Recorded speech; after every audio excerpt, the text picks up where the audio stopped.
There is perhaps no silhouette in the sky more instantly recognizable nor more graceful than that of the Supermarine Spitfire. Born from a lineage of high-speed racing seaplanes, it arrived just as the shadow of war began to lengthen across Europe. It was a machine that combined lethal efficiency with an aesthetic beauty rarely seen in weapons of war. A testament to the idea that if an aircraft looks right, it will fly right. However, the path to perfection is rarely a straight line. The initial designs were deemed unsatisfactory by the brilliant chief designer R.J. Mitchell. He embarked on a radical redesign, aided by a new Air Ministry specification for an 8-gun fighter and the arrival of the Rolls-Royce PV-12 engine. By 1936, the vision was realized. With a closed cockpit, retractable undercarriage, and the new Merlin engine, the prototype astounded observers. The Royal Air Force immediately placed the largest order in Supermarine's history. Tragically, Mitchell died in 1937, passing away with the knowledge that he had designed a world beater that would become the savior of his nation. The torch was passed to Joe Smith, who took over management of the design team. Under his guidance, the Spitfire underwent a constant metamorphosis to meet the grueling demands of total war. The early Mark I, already an improvement on the prototype with its Merlin II engine and variable pitch propeller, was just the beginning. The scope of development during the conflict was enormous. As the enemy fielded faster aircraft, the Rolls-Royce engineers responded with more power, and Supermarine responded with refined airframes. The Spitfire donned many guises, carrying cannons, rockets, and bombs to serve as both a dogfighter and a ground attack aircraft. High-speed, unarmed versions, stripped of heavy guns, flew deep into enemy territory for photographic reconnaissance. It was a machine that refused to become obsolete, fighting on the front lines from the first day of the war to the very last. Once Jeffrey Quill and I sat down together and we were discussing this, which was our favorite Spitfire. And I said to him, now let's tell each other, let's get a piece of paper and scribble down our favorite marks. And we both put down the same mark, which was the Mark 12, which was a Griffin engine with the clipped wings. And it was a delightful hour at low level. It wasn't terribly good at high altitude, but the later marks were specifically developed for high altitude work, but it was for sheer flying exhilaration. At the dawn of the 20th century, Vickers stood as a titan of steel, naval construction and weaponry, eventually shifting its industrial power toward aeronautics. Conversely, Supermarine emerged from a singular founder's dream to craft flying vessels, prioritizing airworthy boats over mere buoyant aircraft. From these distinct origins arose firms destined to be linked with the finest machines to ever fly, eventually uniting to establish perhaps the most significant power in the annals of British flight. In 1897, merely 3 decades post-incorporation, Vickers, Sons and Company purchased the Maxim Nordenfeldt Guns and Ammunition Company Limited, rebranding itself as Vickers, Sons and Maxim. Best known for the Maxim machine gun, the precursor to the ubiquitous Vickers gun, Hiram Maxim was also a primitive aviation trailblazer, constructing a massive steam-powered apparatus featuring quintuple wing sets. Nevertheless, considerable time would pass before Vickers demonstrated genuine concern for aerial pursuits. In the initial period following the Wright brothers' 1903 debut, aeroplanes were deemed unfit for martial requirements. Dirigibles, however, were viewed as sturdier, possessing specific benefits over fixed-wing craft. Their speed was comparable, yet they could ascend to greater altitudes and maintain flight for extended durations. In Germany, Count von Zeppelin engineered his dirigibles specifically for military scouting. In Britain, naval planners similarly envisioned them for long-range fleet reconnaissance rather than offensive strikes. In 1908, the firm received a commission to construct a dirigible for the Admiralty. 3 years later, as Admiralty officials and Vickers executives watched His Majesty's Airship No. 1 emerge from its hangar, their pride instantly turned to dismay. A sudden gale snapped the vessel's keel, destroying it before it ever flew. Undeterred, the team persisted with rigid airship evolution, receiving orders in 1913 for HMA No. 9, which would eventually become the Navy's first successful rigid dirigible. Leading the design team under Hartley Pratt was a young shipbuilding apprentice named Barnes Wallis, a figure destined to revolutionize 20th century aviation. Over the next 16 years, construction continued, culminating in Wallis's transatlantic masterpiece, the R-100.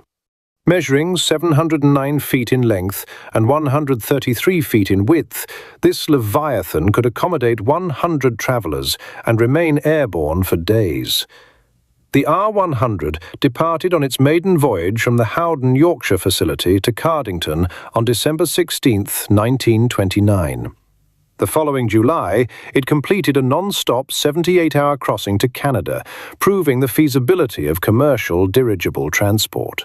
Tragically, in October 1930, the government-sponsored R-101 crashed and incinerated in France, claiming 48 lives. This disaster destroyed British confidence in lighter-than-air travel, and the R-100 was scrapped in 1931. Yet, Vickers had crafted both the nation's initial naval rigid attempt and its final giant, and Wallis's innovative geodesic structures would transition effectively to future airplanes. While constructing airships, Vickers eagerly capitalized on the blossoming aeroplane market. A series of monoplanes was assembled for the new Vickers Flying School at the Brooklands Motor Circuit in Weybridge. Designated Vickers No. 1 through 8, they utilized a French blueprint by Robert Eno Peltery, hence the moniker REP. These were produced under a license secured by Captain Herbert Wood, the founder of Vickers Aviation. Uniquely for the era, these machines utilized steel tubing rather than timber, establishing Vickers' reputation for technological progression. However, the true future lay in martial aviation. In 1912, the Royal Flying Corps prohibited monoplanes following several accidents, deeming them structurally unsound. Consequently, Vickers, alongside other manufacturers, pivoted to biplanes. Two configurations dominated this pre-war interval. The majority were pushers, featuring a rear-mounted engine propelling the craft, mimicking the Wright design. The alternative tractor design placed the engine forward, pulling the airframe, a layout regarded as aerodynamically superior.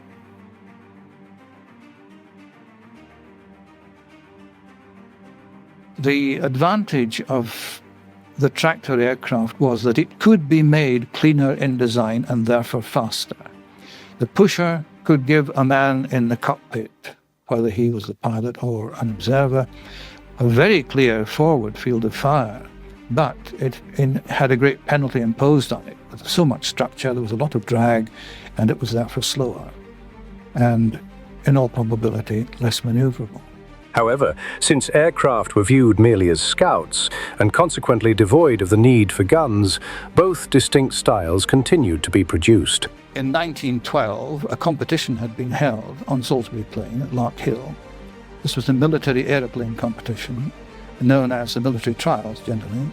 And it was a curious situation because the specification that was laid down for the kind of aircraft that was being looked for was purely for a reconnaissance aircraft, and yet the specification did not say it must carry a camera. It must be able to defend itself, must be able to communicate, nothing at all. Everything seemed to depend on the view from the cockpit. However, once armaments became necessary, the tractor layout posed a challenge. A forward gun would shoot the propeller. While Vickers experimented with synchronization gears, reliable technology was not yet available. Therefore, they concentrated on the pusher type with a nose-mounted cannon. The Royal Navy acknowledged this synergy of Vickers' ordnance and aeronautical expertise by commissioning an experimental biplane.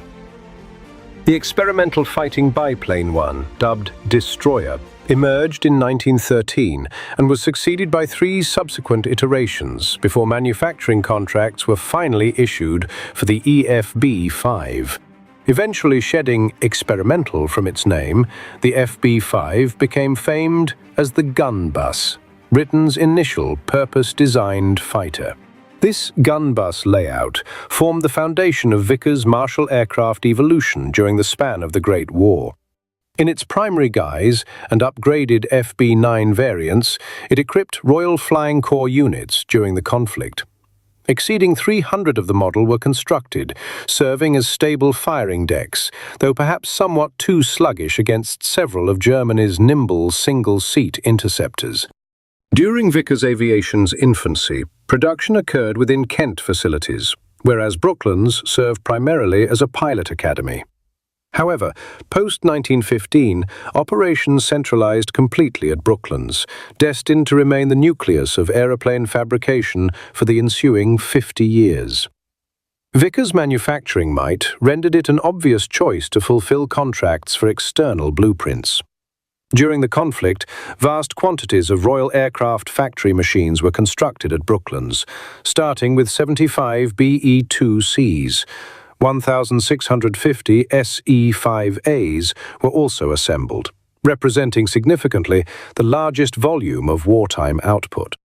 When hostilities erupted in 1914, the Vickers Flight School suspended operations, and instructor Harold Barnwell was named head test aviator. As a personal project, he engineered a solo scout dubbed the Barnwell Bullet. Instability caused it to wreck on its maiden launch, yet sufficient potential existed in the machine to compel Vickers to pull a sharp apprentice from the drafting room to re-engineer it. R.K. Rex Pearson accepted the task, transforming it into a vehicle of extraordinary capability, boasting a peak velocity nearing 120 miles per hour. While these projects, the ES-1 and ES-2, never saw mass manufacture, Pearson's skill as an architect was established. In 1917, he became lead designer, a role he retained for the following 31 years. That same year, Pearson created one of his most triumphant machines, one utilized as the foundation for numerous models throughout the 1920s era. Germany had been striking London and other British cities, so the state determined a raider was required that could target and blast Berlin to ensure retribution. Handley Page had previously suggested the HPO/400 based on the prior O/100. Vickers, conversely, debuted a totally fresh layout coded FB-27. Within 4 months, it was engineered, prototypes constructed, and flown and approved by the RAF. Thus was the Vickers Vimy. The Vimy was significantly tighter than the O/400, yet swifter, usually driven by twin Rolls-Royce Eagle motors, and hauled a much larger explosive payload. Exceeding 750 were commissioned, yet the armistice in November 1918 saw this slashed to 239. The Vimy might have been relegated to history then, yet the RAF opted to retain it as a heavy transport for the reduced post-war air fleet. For 10 years, Vimys flew with units locally and in the colonies, yet it was in another sphere where they became famous. In 1919, a Vimy was picked for a west to east Atlantic crossing. Captain John Alcock and Lieutenant Arthur Whitten Brown departed St. John's, Newfoundland, on June 14th, arriving 16 hours, 12 minutes later in Ireland. Mere months later, 2 siblings, Ross and Keith Smith, earned £10,000 from the Australian Commonwealth by journeying from Hounslow Airport, now Heathrow's site, to Australia in 28 days. Such journeys achieved more than merely broken records. These feats demonstrated globally that the aeroplane could traverse immense ranges. Someday, passengers would voyage internationally. Cargo and correspondence would be shipped quicker than previously imagined. Militarily, soldiers could be deployed to conflict zones and restocked indefinitely via airdrops. Vimy performed diverse roles. The Air Force utilized them for instruction, parachute drills, and adapted variants as flying infirmaries. Vickers viewed this as their entry into the burgeoning civilian transport sector. Exceeding 40 Vimy commercials were constructed, largely for China. One unit operated for 5 years, initially with Instone and ultimately Imperial Airways, traversing over 100,000 miles throughout Europe. Following the Great War, the RAF struggled to maintain autonomy. The Army and Navy sought to reclaim command of their aerial branches, surrendered to the fledgling Royal Air Force in 1918. Air Staff Chief Hugh Trenchard understood that the sprawling British Dominion, specifically desert and mountainous regions like Iraq and India, could be patrolled more effectively by planes than infantry. Vast spans could be traversed in minutes aerially, unlike the days required for truck-borne battalions. Equally crucial was establishing flight paths connecting Britain, India, and Australia, necessitating stopovers en route. Yet, provisioning remote strips required machines capable of hauling reserves, supplies, and post. Lacking funds for novel designs, Trenchard found modifying current stock the most economical answer. Since the Vimy was the sole large machine available, commissioning a transport variant, christened the Vernon, made sense. This became the RAF's inaugural dedicated carrier, though also convertible for bombing. Vernons ferried squads across Middle Eastern war zones, evacuated wounded, and brought logistics to distant bases. This final task was vital for morale. Mail arriving in 9 days instead of the usual 28 maintained links with home. Subsequent evolution kept the Vimy lineage prominent within the RAF until World War II. The Virginia, Victoria, and Valencia all stemmed from the Vimy blueprint. Though steady, they were antiquated. The Virginia remained the standard heavy bomber as late as 1934, 12 years post-debut, while rivals were engineering monoplanes. Capabilities had scarcely advanced since World War I, with maximum velocities for these plodding transports barely hitting 100 miles per hour. How they could withstand modern interceptors flying at 300 miles per hour was doubtful. Yet the 251 units Vickers manufactured during the interwar era sustained the firm through economic stagnation. While heavyweights were their staple, Vickers also engineered a vast array of prototypes, liners, and Marshall machines. Families of aircraft were created, traceable from test model to test model throughout the 20s and 30s. In 1922, Purseson engineered the Vickers Vixen, a dual-seat Marshall general-purpose biplane. From the Vixen, an entire lineage of models originated, each marginally evolved from its predecessor. Succeeding the Vixen were the Vivid and Vesper. The latter machine, the Vesper, secured a fresh global altitude record in 1932, reaching nearly 44,000 feet. The family concluded with a biplane torpedo launcher, the Wildebeest, and its utility cousin, the Vincent. Both remained in RAF commission until the Second World War's initial phases. In 1925, Vickers established a subsidiary to leverage all-metal construction patents purchased from French engineer Michel Wibeau. Vickers had long preferred incorporating some metal in airframes, making this a logical progression. They asserted it would prove more durable, faster to manufacture, and resistant to climatic extremes, an issue that eternally plagued timber aircraft. It was advantageous that Vickers possessed rights to duralumin, a lightweight alloy rivaling steel's toughness.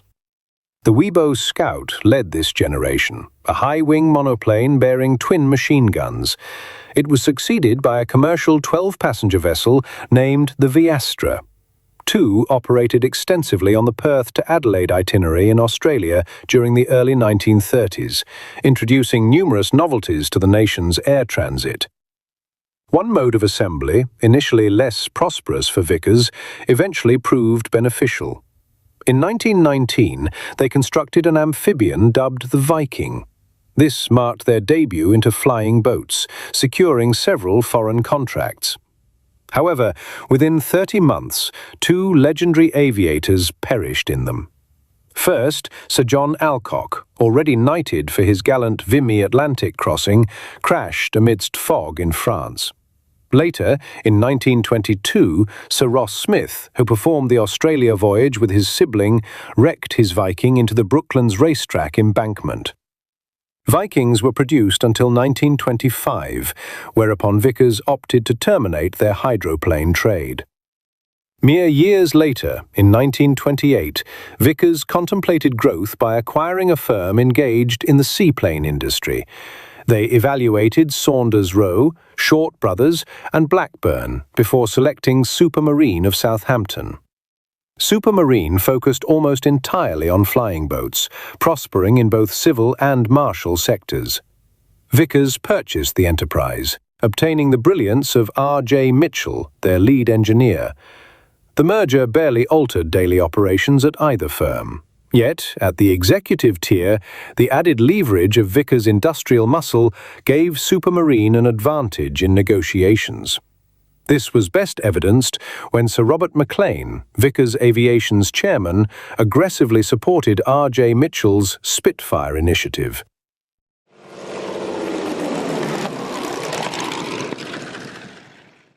Supermarine was founded by Noel Pemberton Billing, an idiosyncratic yachtsman, inventor, and pilot, in 1913, alongside partner Hubert Scott Payne. Upon the Great War's commencement, the government assumed control of the facility. Pemberton Billing clashed with the Air Ministry's acquisition strategy and departed in 1916, joining Parliament to try and reform the policy. This left Scott Payne in command. A year afterward, he hired a 22-year-old former locomotive apprentice as his deputy, Reginald Joseph Mitchell. Mitchell was a very fair man. He was very impressive as a person. He was a very good listener, and he was very decisive. He would listen, though. He was quite prepared to listen to all the arguments. And, of course, you know, there's always, or very often, there's more than one way to solve a problem.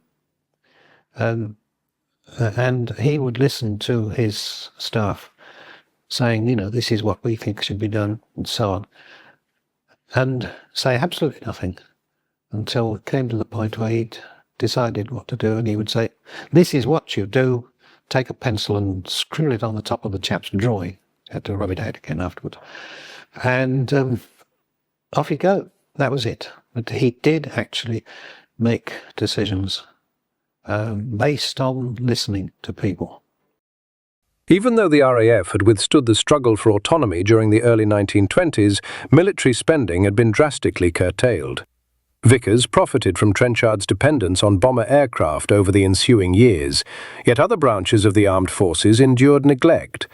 Naval squadrons performed worse than most, and it was not until 1925 that they obtained their initial post-war engineered flying boat for sea patrol, Mitchell's Supermarine Southampton. Perhaps the most renowned feat of the Southampton was the 1927 endurance expedition by 4 Mark II machines, making numerous halts before arriving at Singapore and Hong Kong.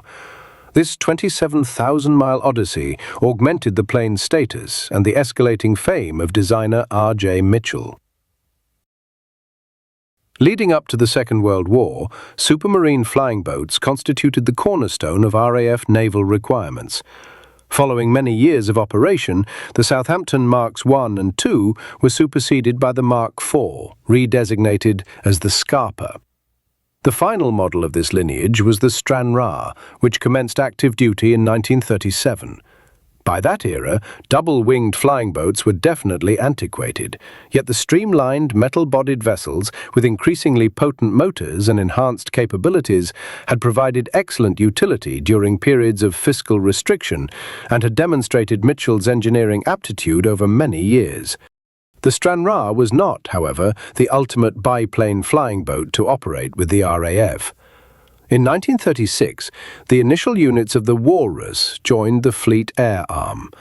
This model proceeded to enter service with the RAF starting in 1941, becoming the salvation for numerous flight crews as an air-sea rescue machine throughout the conflict. It subsequently was succeeded by the Sea Otter.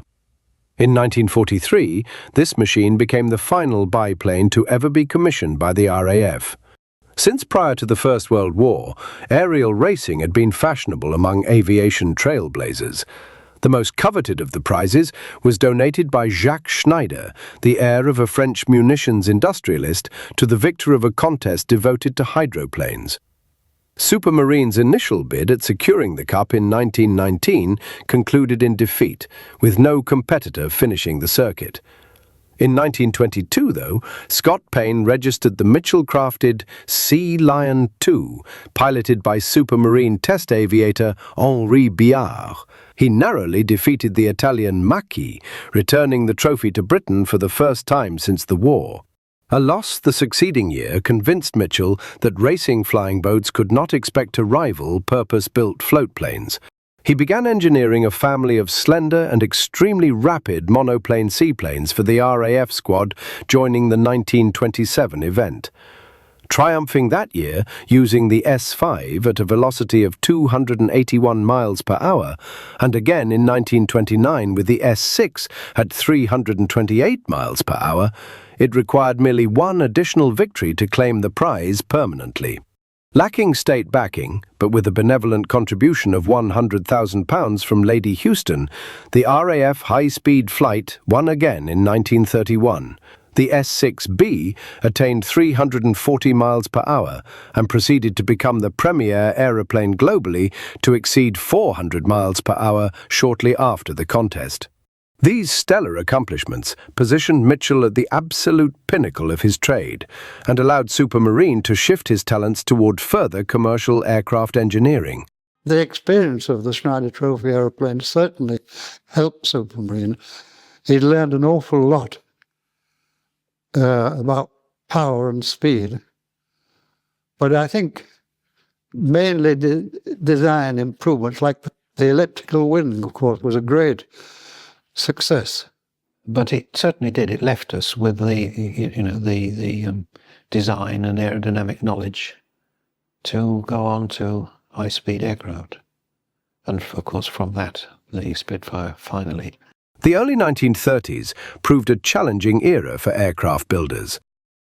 While the UK struggled with the strict fiscal limitations of a globe determined to maintain peace at any cost, fresh dangers were rapidly arising via the totalitarian regimes of Germany and Italy. Contracts were rare, and those issued were minor. The RAF still depended on obsolete blueprints, heavy biplane bombers, and attractive small biplane fighters. Even a fresh fighter requirement yielded a biplane Victor, the Gloucester Gladiator, which would not commence duty until 1937. Nevertheless, this modest requirement inspired Mitchell to engineer his maiden fighter, a gull-wing monoplane featuring an open cockpit and rigid landing gear. Mitchell didn't like it, never did right from the start. But it was a ministry order, and the ministry were paying money for it, and we built it, but it was not successful. It had an open cockpit, for one thing, and I think its performance was pretty poor. I mean, it would probably be stretching it to do more than about 220, 30 miles an hour, which wasn't any good when it came to the major problem. And it had a Rolls-Royce Goshawk engine which was steam-cooled, which means that you pour water on the outsides of the cylinders and it evaporates, and then you've got to take that steam, and the steam went into the leading edge of the wings, which formed a condenser, and then went back and was recirculated. And that was another problem. Dissatisfied with this machine, Mitchell began re-engineering it. He was aided in this pursuit by two occurrences in 1934. First, the ministry released a new requirement for an 8-gun interceptor. Second, a novel Rolls-Royce motor, the PV-12, was reaching finalization and appeared to satisfy all its lofty predictions. By 1936, the fresh machine was prepared to soar. Featuring an enclosed cockpit, retractable wheels, and driven by the new motor, now christened the Merlin, the plane amazed everyone observing its maiden launch. The RAF instantly commissioned 310 Spitfires, as the machine was titled, the largest contract in Supermarine's annals. R.J. Mitchell only lived to witness the prototype fly. He perished in 1937, confident in the realization that he had crafted a world champion. His brilliance had generated a plane that would be manufactured in higher quantities than any other in the RAF's chronicle, and would be regarded as the country's redeemer during the Battle of Britain. I think, it's worth quoting Geoffrey Quill, who said that Mitchell's great legacy to this company, to this country, in addition to the Spitfire, was the design team which he built up and which was able to carry on with his work after he died. By 1930, Vickers possessed a fresh resident engineer, a figure who would debatably possess a comparable influence on flight history as that of Mitchell. Barnes Wallis moved to the Weybridge factory as lead structural engineer, serving under Rex Pearson following the termination of Vickers' dirigible trade.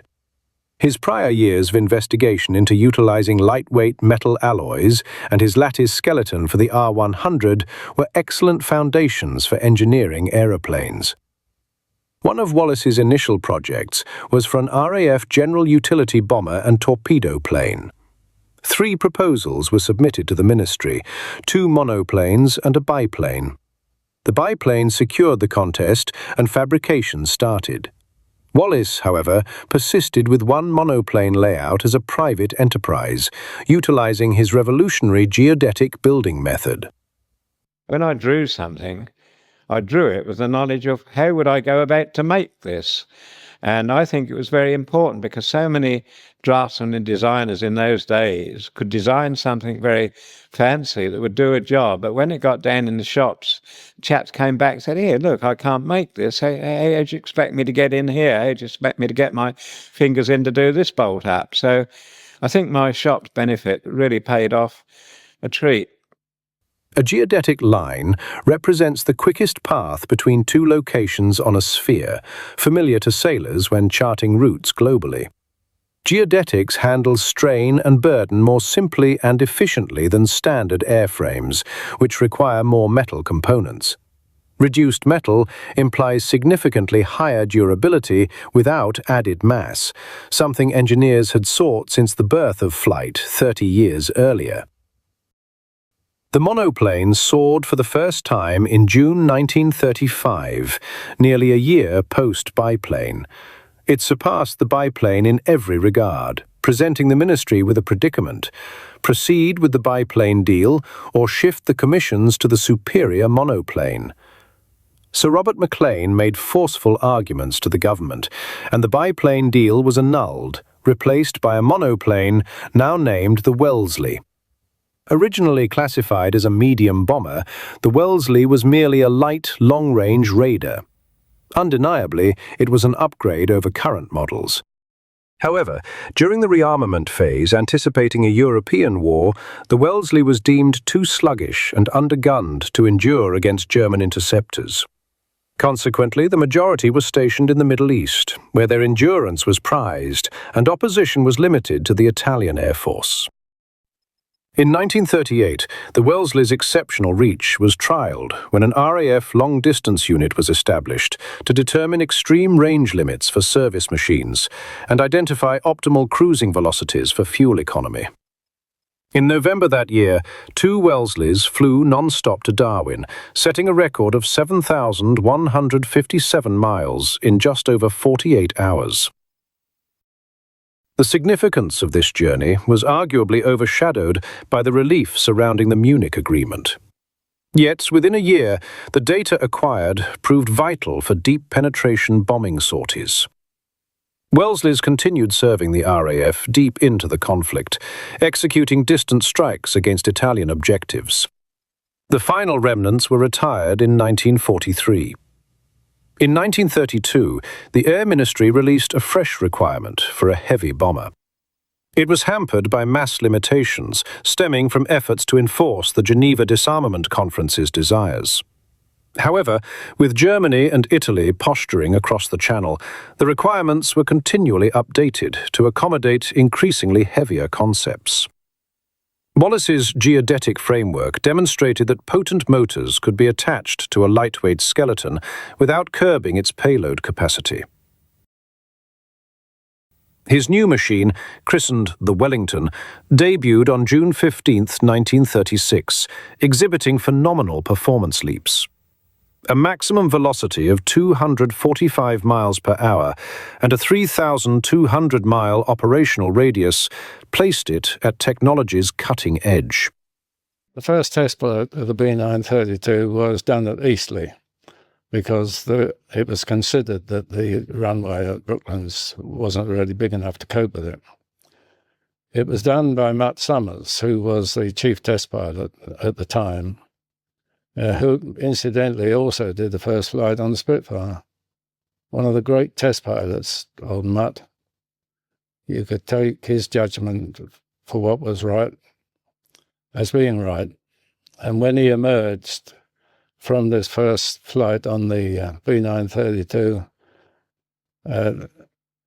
I've heard him use the same phrase on other aeroplanes, and I gather he used it on this one. He said, "Take it away and don't do anything to it, it's all right." Simultaneously, the ministry worried about manufacturing speed.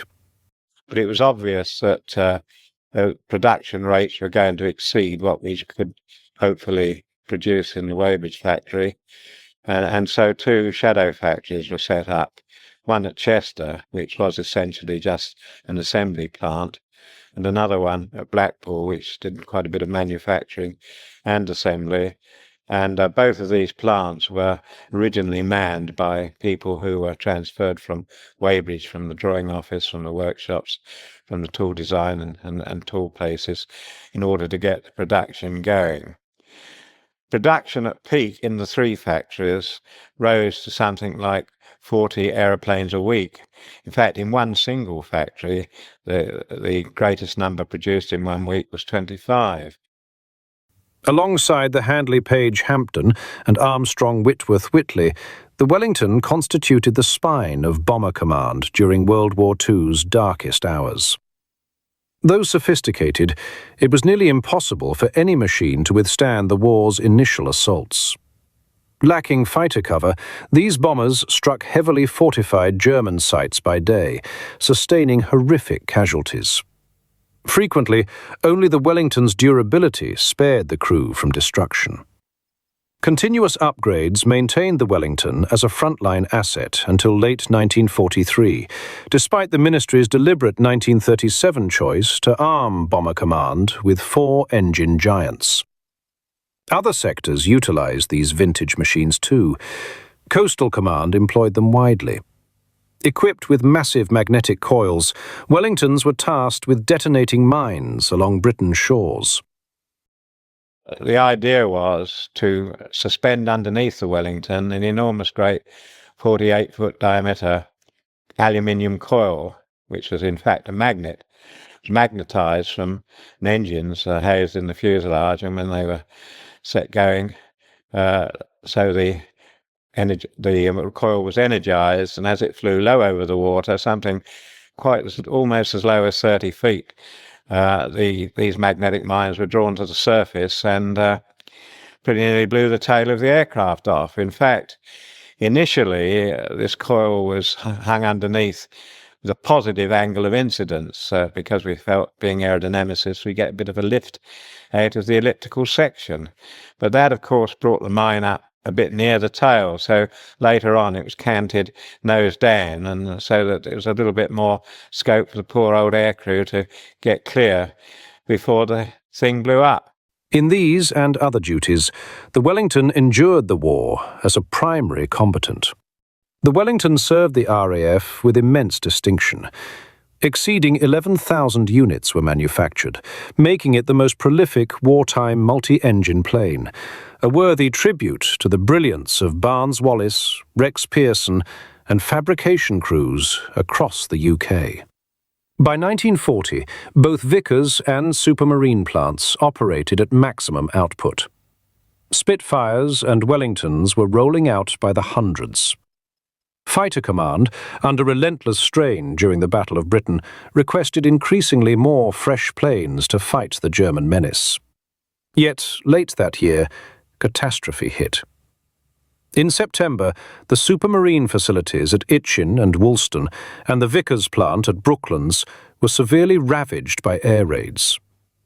It was time for the local populace to assist. Operating from a new headquarters at Hursley Park near Winchester, the Spitfire engineering team and executives devised a scheme to scatter manufacturing across southern England. 5 primary towns with regional airfields were utilised for assembly: Eastleigh, Salisbury, Trowbridge, Newbury and Reading. Component fabrication was shifted to neighbourhood workshops, ranging from laundries and bus depots to auto shops. To coordinate this massive endeavour, Sir James Bird, the figure who had sold Supermarine to Vickers, was appointed general manager. In Southampton alone, over 3,000 civilians participated in crafting Spitfire components.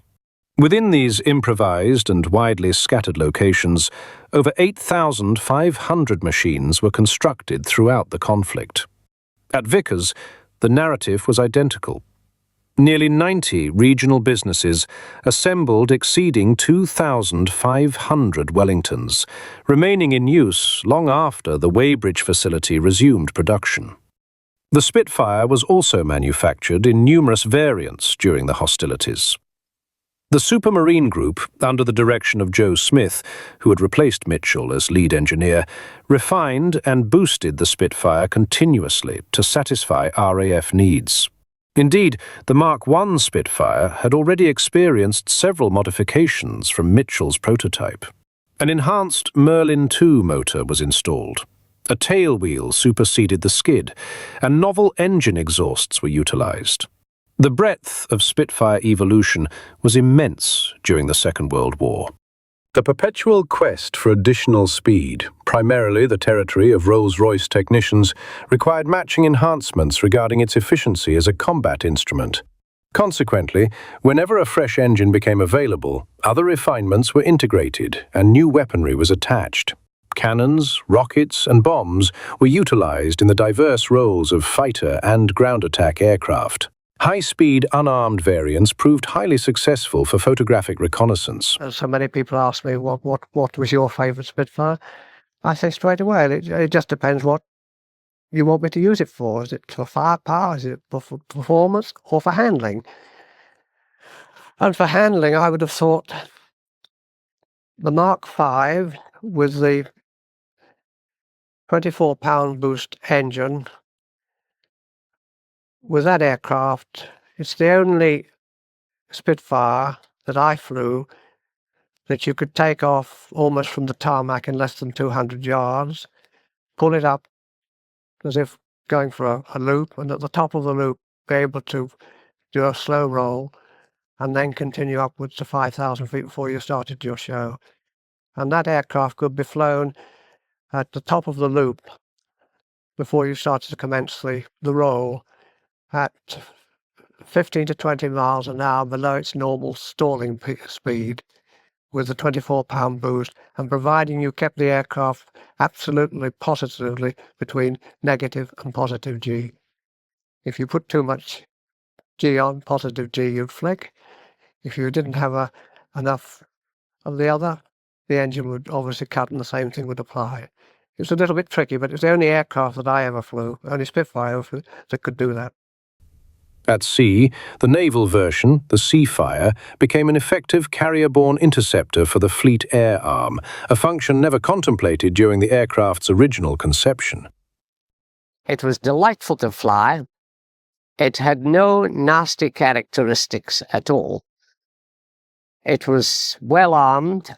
It was a potent flying machine, and it had everything that one could wish for, really. One has to say, of course, it was not the best machine for work in the Fleet Air Arm, because it was really not rugged enough for that sort of work. But in spite of that, it served us very well. Likewise, evolution was necessary to guarantee that the machine would be suitable for the climatic extremes and terrain found in all theatres of war. The bitterly freezing winter of 1944 in Europe was as taxing as the steaming humidity of Southeast Asia, yet the Spitfire managed to cope. Throughout all this progression, however, the Spitfire's primary duty remained always as a frontline interceptor for the RAF. Development proceeded methodically, with the most recent variant, the Mark V, appearing in February 1941. However, by year's end, progress was interrupted. Since spring 1941, RAF Fighter Command had gone on the offensive, conducting fighter sweeps across France and escorting small bomber formations. Both operational types were designed to lure German fighters into battle and keep them in France, away from the Eastern Front. Although good for morale, they had little material effect and placed Allied fighters at a disadvantage. They were operating at their range limits. In autumn 1941, Germany unveiled a new fighter. The Focke-Wulf 190 was more heavily armed than the Mark V Spitfire and possessed a superior rate of roll. A fresh aircraft was required to counter this menace, and needed urgently. Supermarine's reaction was to construct the Spitfire Mark IX. The secret behind this machine was the marriage of the Mark V airframe with the novel Merlin 61 engine. In the orderly evolution of the Spitfire, the Merlin 61 had been intended for the Mark VIII, a technically sophisticated airframe designed for overseas use. The new motor with the old airframe, however, performed beyond all expectations.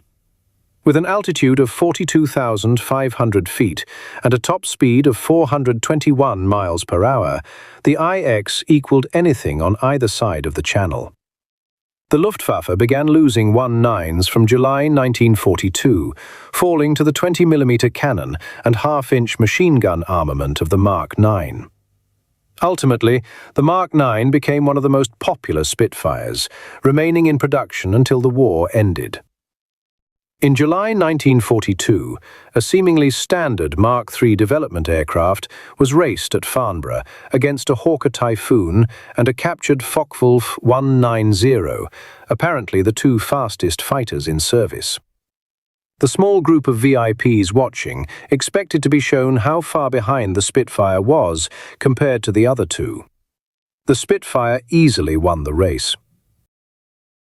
Crowding around the machine, spectators were told the Spitfire was powered by a Rolls-Royce Griffon engine, a development of the old R-type engine, which had won the Schneider Trophy in Mitchell's S6 and S6B seaplanes. Almost immediately, an order was placed for 100 of these aircraft to be designated the Spitfire Mark XII. They were developed alongside the Mark IX and used mainly for low and medium-level reconnaissance and ground attack. Once Geoffrey Quill and I sat down together and we were discussing this, which was our favourite Spitfire. And I said to him, now let's tell each other, let's get a piece of paper and scribble down our favourite marks. And we both put down the same mark, which was the Mark XII. Which was a Griffon engine with the clipped wings. And it was a delightful at low level. It wasn't terribly good at high altitude, but the later Marks were specifically developed for high altitude work, but it was for sheer flying exhilaration. It was terrific. From this point, although Merlin engines continued powering thousands of Spitfires, the more powerful Griffon would be used in most new versions. The chronicle of the Spitfire would be incomplete without citing two men who contributed so largely to its evolution. The first was Geoffrey Quill, who piloted the winner at the Farnborough race. The second is Alex Henshaw. But Geoffrey was not only a fine pilot, a very fine test pilot. He was also had a very fine grasp of the English language, was extremely articulate, and whatever he experienced in the air with any aircraft, he could elucidate to the technicians on the ground exactly what he felt and what they should be seeking. And he was a man who was extremely intelligent, very well educated and qualified. as an engineer, as well as being a pilot, so that he was able to fly an aircraft and produce a really useful assessment of, its performance capabilities and so on, and that was, well, critical.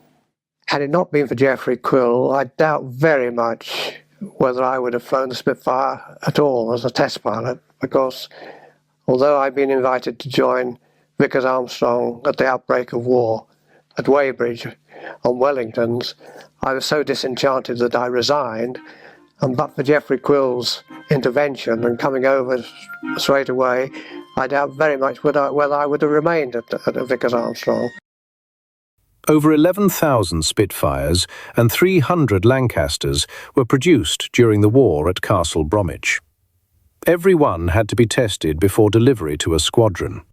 It was totally absorbing, because if you were doing your job properly, there was always something, either with the engine or the airframe, at some phase in the test flying schedule, either in the diving, in the taking the aircraft up to its rated altitude to check the power and all the auxiliaries relating to the power output.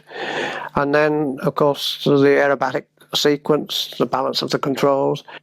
Henshaw and his hand-picked team of test pilots flew over 9,000 hours, comprising over 33,000 Spitfire test flights, as well as those of other aircraft. But the Spitfire was unique.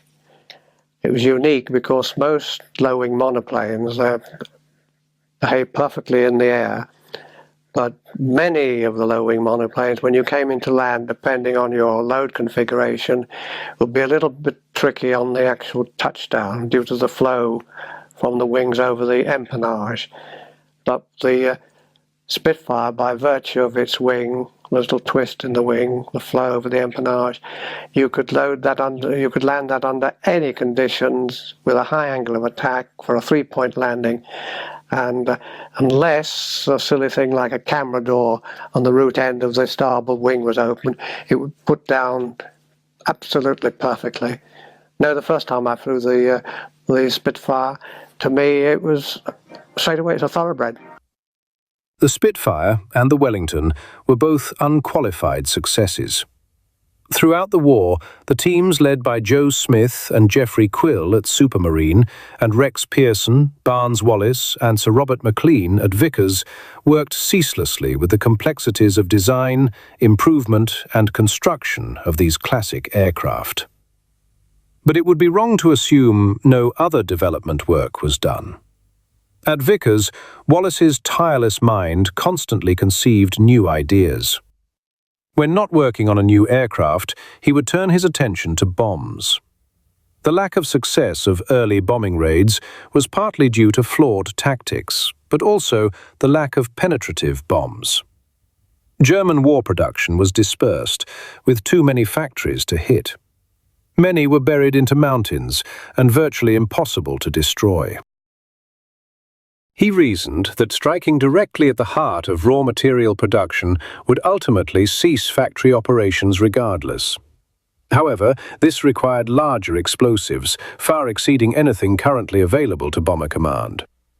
Virtually all manufacturing relied on 3 staples: coal, oil, and water.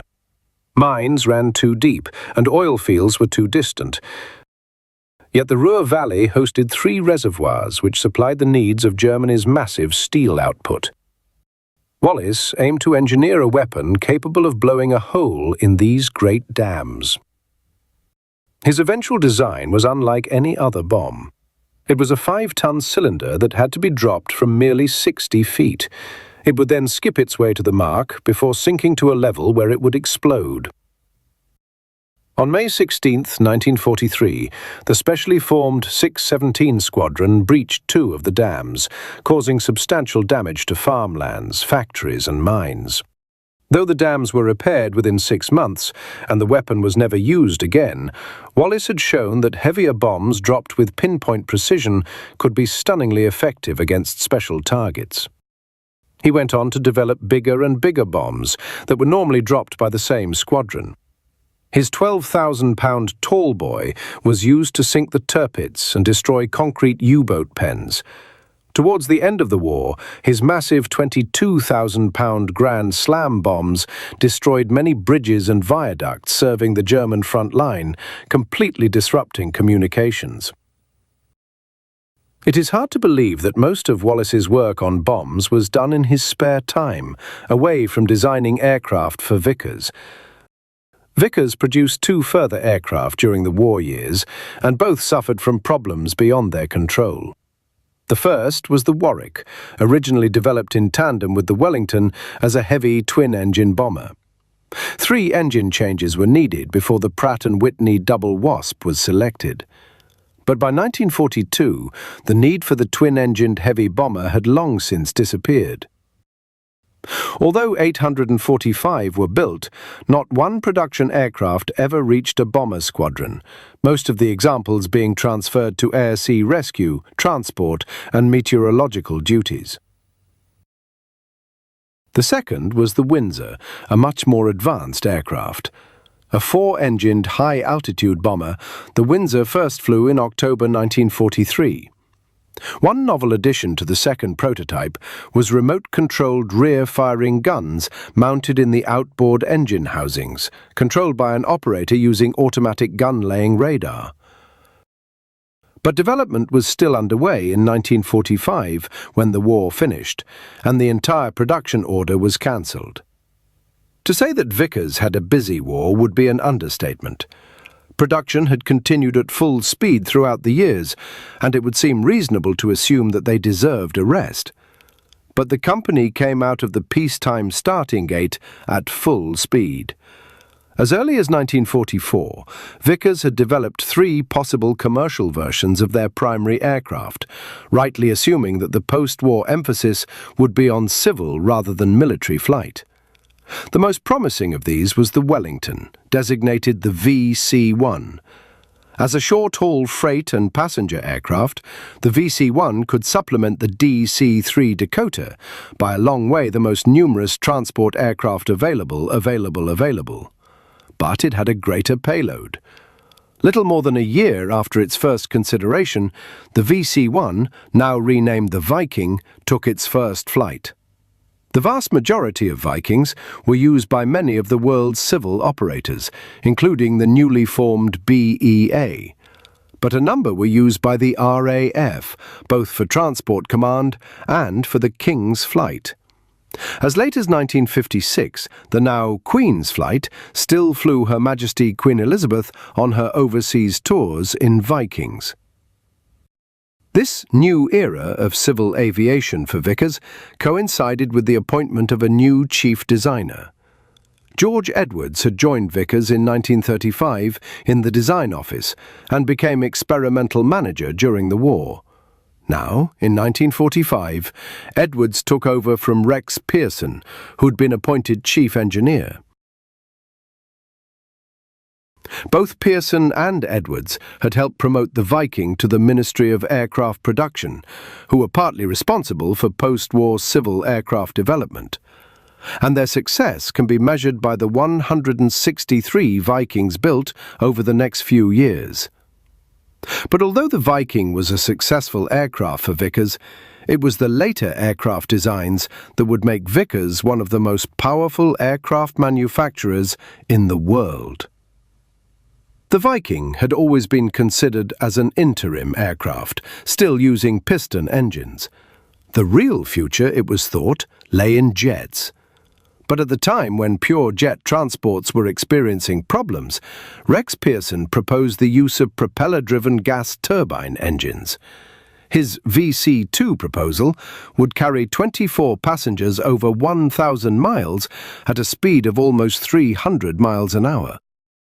In 1947, approval was granted to advance the project, utilizing Rolls-Royce Dart turbines, which had been effectively trialled on a Wellington. On July 16, 1948, Mutt Summers piloted the debut of the machine, now christened the Vicond. It proved dependable and steady, offering a degree of luxury and vibration-free travel previously unknown to passengers. Tragically, Rex Pierson never witnessed his final creation materialize. He passed away abruptly that year, bequeathing a colossal heritage of classic machines. From the Vimy to the Viscount, he held responsibility for 36 entirely fresh designs and numerous adaptations. His name remains eternally linked to Vickers Aviation's triumphs. In July 1950, BEA's Type 630 Viscount completed its maiden London to Paris voyage, signaling a fresh epoch in commercial flight. An enhanced and elongated model, the Type 700 flew the following month, entering duty as the refined Type 701 by 1953.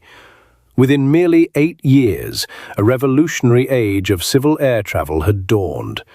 Global carriers observed the Viscount's initial service months, prompting a deluge of contracts from Europe and Australia. Yet the Trans-Canada Airlines deal truly unlocked the globe for Vickers. Penetrating the American sector with the premier gas turbine airliner was a significant victory. By December 1953, a secondary assembly line emerged at the Vickers facility at Herne, near Bournemouth, where eventually over 60% of the fleet would be manufactured. The Viscount was undeniably among Vickers' most critical productions. 445 units generated £177 million, with over 80% exported. They served 60 operators across 40 nations, including the lucrative North American market.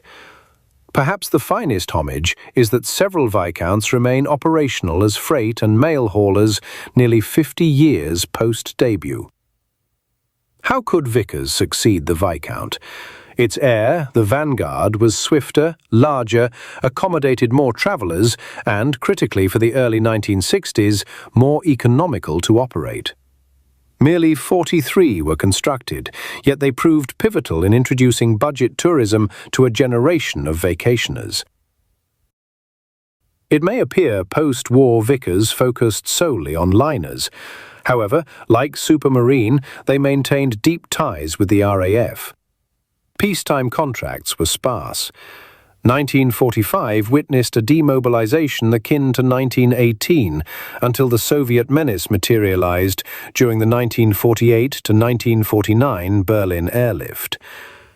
In logistics, Dakotas persisted until replacement became necessary, with most returning to America under Lend-Lease terms. Since the RAF possessed Vikings, engineering a dedicated Marshall variant was logical. The Valletta was tasked with diverse duties: troop transport, paratroop and cargo deployment, ambulance, and even glider towing. Commissioned in 1949, Vallettas superseded Dakotas in UK, Middle East, and Far East transport commands. In Malaya, they proved indispensable, dropping provisions to anti-insurgency troops in the jungle, utilizing the expansive portside doors. The third Viking derivative was the Varsity, a specialized aircrew tutor replacing the Wellington T-10. For 25 years, aviators destined for Shackletons, Washingtons, Hastings and Britannias homed their craft in Varsities, which eventually trained V-bomber teams. The final Marshall aircraft bearing the Vickers badge signaled a radical new chapter.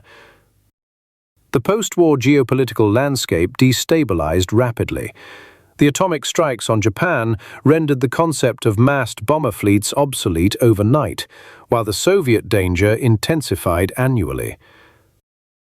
A fresh breed of bomber was required, capable of high-altitude, high-speed flight to elude defenses. The jet engine provided these traits. The machine also needed to haul nuclear ordnance, the potent weapon intended to deter Soviet hostility. Thus, the V-bomber force emerged. Vickers bid with a blueprint satisfying all criteria except range. While Avro and Handley Page concepts were aerodynamically superior, Vickers' solution was available sooner. This machine, the Valiant, utilized 4 Rolls-Royce Avon turbojets. Cruising exceeding 500 miles per hour with a 54,000-foot ceiling, it appeared invincible. Equally vital was the cavernous bomb bay designed to accommodate massive nuclear gravity bombs. The Valiant debuted in 1951 and within 4 years was in operational service. Ultimately, a decade post-war, Bomber Command finally acquired the frontline machines required to contend in the modern era. The Valiant's combat debut occurred at Suez in 1956, performing admirably despite crews still acclimating to the jet. That same year, a Valiant released Britain's initial atomic device, succeeded by the first hydrogen weapon in 1957. Everything appeared positive for the Valiant, now accompanied by the Vulcan and Victor. Yet in 1960, an American U-2 scout plane was downed over the Soviet Union at 60,000 feet. Abruptly, the V-force appeared exposed. A novel, low-altitude bombing tactic was introduced, a regime these bombers were not engineered to endure. The Valiant suffered first. Stress-related metal fatigue was detected in the spars, and the fleet was hastily retired. Yet it secured its place in RAF chronicles as the pioneer V-bomber shielding Britain during the Cold War. In 1951, the state requested Vickers evaluate a transport variant of the Valiant. Sir George Edwards determined there should be civilian and martial iterations, designating both VC-7. However, 4 years later, during another RAF austerity drive, the scheme was abandoned. Yet technical insights gained proved beneficial later. After the Vanguard, Vickers shifted focus to a jet successor for the Viscount. Numerous elements of the cancelled VC-7 were retrieved. In 1957, BOAC released a requirement for a jet servicing African and Australian lanes, and Vickers' fresh concept was customized to suit. By 1962, the machine was flight-ready. Coded the VC-10, it featured 4 rear-mounted Rolls-Royce Conway turbines, accommodated 115 to 135 travellers, and boasted a 6,000-mile range at exceeding 500 miles per hour. The VC-10, being a British product and one with some very features to it, was a great uplift for BOAC and indeed for our passengers. The first version of the VC-10 was shorter in length than the Super VC-10. It was designed with the airfield restrictions in Africa and India particularly in mind, because you had, in the case of Africa, a number of airfields that were high and therefore required a longer takeoff, and therefore the aeroplane had to make provision for that with extra power and extra lift, which it did, and for which it was ideally suited. And when the second stage of the VC-10 came along, the Super VC-10, this was much more in line with the economics and performance of the 707. And the difference in capacity ton-mile cost was quite comparable. It was a great lift for BOAC, that airplane, as the publicity movies of the time will show. And the famous slogan of BOAC, which was BOAC takes good care of you, began giving way to things like try a little VC tenderness. Having initially annulled its jet transport needs 6 years prior, the RAF now commissioned 11 VC-10s and 3 Super VC-10s, capable of hauling 150 soldiers. Over 2 decades later, commercial airframes were acquired to be modified as tankers, utilized effectively during the Gulf War, maintaining continuous vigils over the Saudi-Iraq frontier to refuel Tornadoes en route to Iraqi objectives. Thus, Vickers engineered another champion. Yet it was the final one bearing the Vickers badge. A compact version was projected, but was replaced by a machine bearing a new manufacturer's title, the British Aircraft Corporation. Supermarine was equally occupied with the advent of the jet epoch. The legendary piston-driven Spitfire soldiered on well post-war, but was displaced on assembly lines by 3 generations of jet interceptors. The ultimate supermarine piston craft, the Spiteful, was terminated in 1945 after merely 17 were constructed. Yet one airframe tested the fresh Rolls-Royce Nene turbine. From this emerged the Royal Navy's inaugural jet fighter, the Attacker. Originally planned for the RAF, after their focus shifted to transonic concepts, the machine was navalized for the Fleet Air Arm. In 1948, the year after the Attacker joined the fleet, Supermarine's premier swept-wing layout, the Swift, was piloted by Mike Lithgow, who succeeded Geoffrey Quill as lead test aviator. Conceived as a stratospheric interceptor, it was commissioned by the RAF in 1950 as insurance against the Hawker Hunter's potential failure. By then, war raged in Korea, and the new Soviet jet, the MiG-15, was sweeping meteors from the heavens. Only the American Sabre could rival the MiG's power, and the RAF realized a Meteor successor was essential. Regrettably, the Swift demonstrated few traits required of a frontline guardian.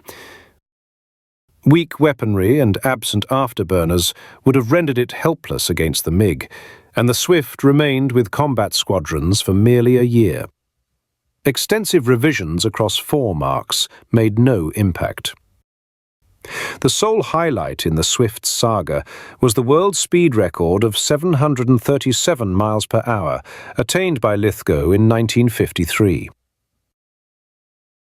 Later Mark Swifts found success as tactical scouts, their robust frames enduring years of grueling low-level sorties over Germany.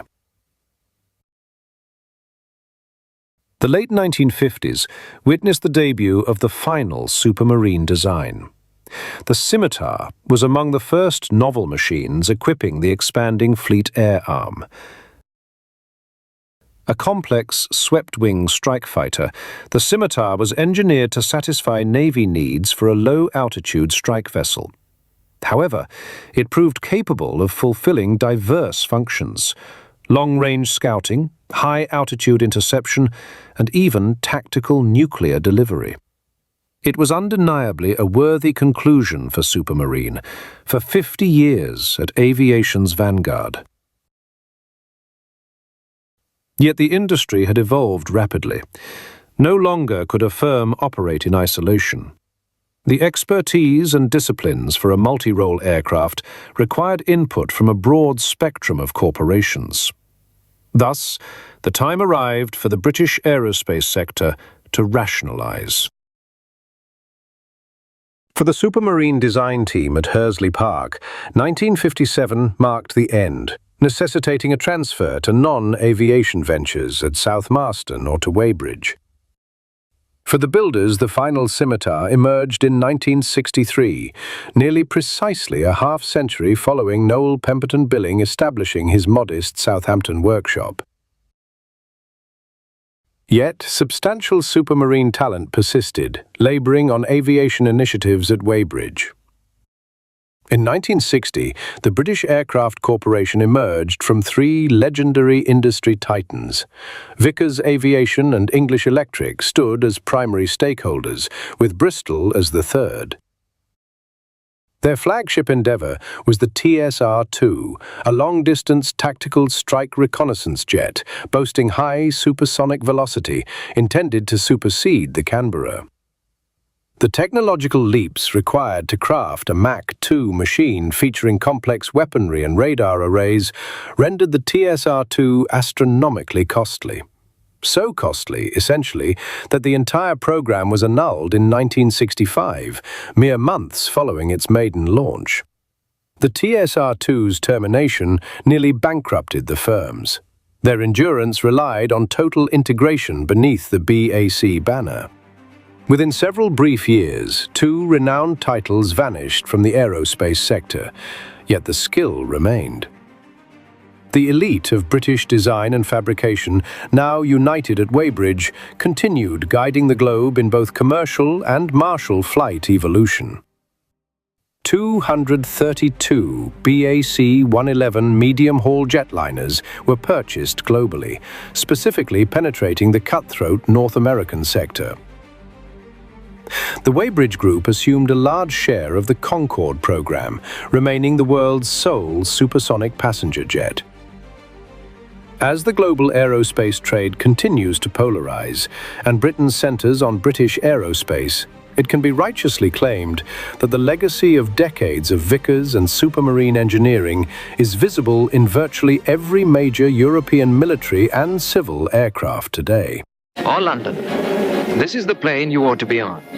The BOAC VC-10. It gets off the ground 25% quicker than any other big jet and lands 20 miles per hour slower. Its cabin is as quiet as a nightclub at 3 in the afternoon because the 4 giant Rolls-Royce engines are in the rear. It has the most comfortable economy class seat ever designed, one with better cushioning and lots more legroom. If you'd like to swing a little in Britain or tour in Europe, take the BOAC VC-10, a truly remarkable aircraft.